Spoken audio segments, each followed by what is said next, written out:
جو ہے رکوع کی دعاز کو ہم نے ڈسکس کیا تو اس کی ٹرانسلیشن کو بھی ڈسکس کیا تھا. اب باری آ جاتی ہے کہ انسان رکوع سے جب اٹھتا ہے. رکوع کے بعد جب نماز میں انسان کہتا ہے سمع اللہ لمن حمدہ، اس کو سمجھنے کی بہت ضرورت ہے. سمع اللہ، اللہ نے سن لیا، لمن حمدہ، جس نے اس کی تعریف کی. اب اس بات کو سمجھیں.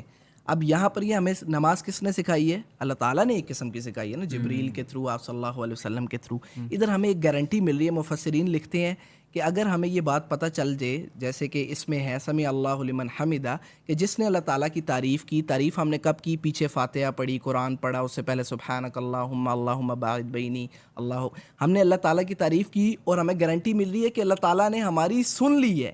اب اس کو میں ریلیٹ ایسے کروں گا، میں کسی پرائم منسٹر کو میسج کرتا ہوں، اب اس نے میرا میسج دیکھا ہے، رپلائی نہیں بھی کیا، لیکن میں تو اچھلوں گا بھائی پرائم منسٹر نے میرا میسج دیکھ لیا. تو یہاں پہ پتہ چل رہا ہے کہ بھائی اگر آپ اللہ تعالیٰ کی تعریف کرو گے نماز میں، جیسے آپ پیچھے کر رہے ہو، ویسے بھی آپ اللہ تعالیٰ کی تعریف کرو گے تو اللہ تعالیٰ آپ کی تعریف کو سنے گا. اچھا، اس میں مفسرین ایک اور بڑی پیاری بات لکھتے ہیں کہ انسان کو جب یہ پتہ چلتا ہے نا کہ اللہ تعالیٰ نے اس کی تعریف سن لی ہے تو وہ اتنا خوش ہوتا ہے، اتنا خوش ہوتا ہے، اتنا عاجز ہو جاتا ہے وہ، کہ وہ اللہ تعالیٰ کے آگے پھر وہ سجدے میں چلا جاتا ہے نا. پھر وہ اللہ تعالیٰ کے آگے بالکل جھک لیتا ہے. اللہ میں نے تیری تعریف کی اور تو نے سن لی، مجھے اس قابل سمجھا اور تو نے تعریف کو سن لیا جو میں نے تیری تعریف کی. تو ایک تو یہ بیسک ہے سمع اللہ لمن حمدہ. اس کے بعد ربنا ولک الحمد حمدا کثیرا طیبا مبارکا فی. اب اس کے پیچھے جو ایک چھوٹا سا واقعہ ہے حدیث میں، صحیح بخاری کی حدیث 799 میں ملتا ہے.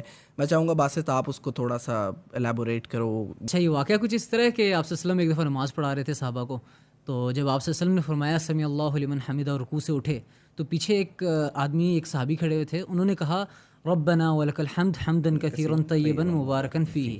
اس کے بعد جب نماز اینڈ ہوئی، آپ صلی اللہ علیہ وسلم نے پوچھا یہ الفاظ کس نے کہے؟ تو پھر اس صحابی نے کہا کہ رسول اللہ میں نے یہ الفاظ کہے.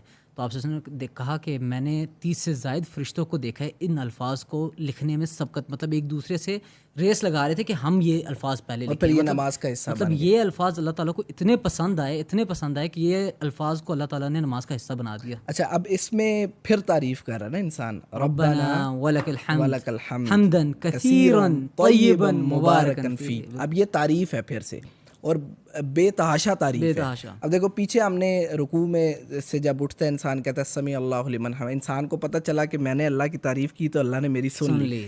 جب انسان کو یہ پتہ چلا تو اللہ تعالیٰ، پھر انسان نے اور تعریف کی اللہ تعالیٰ کی کہ اللہ میری اور سنے، ٹھیک ہے. اور پھر اس کے بعد انسان جو ہے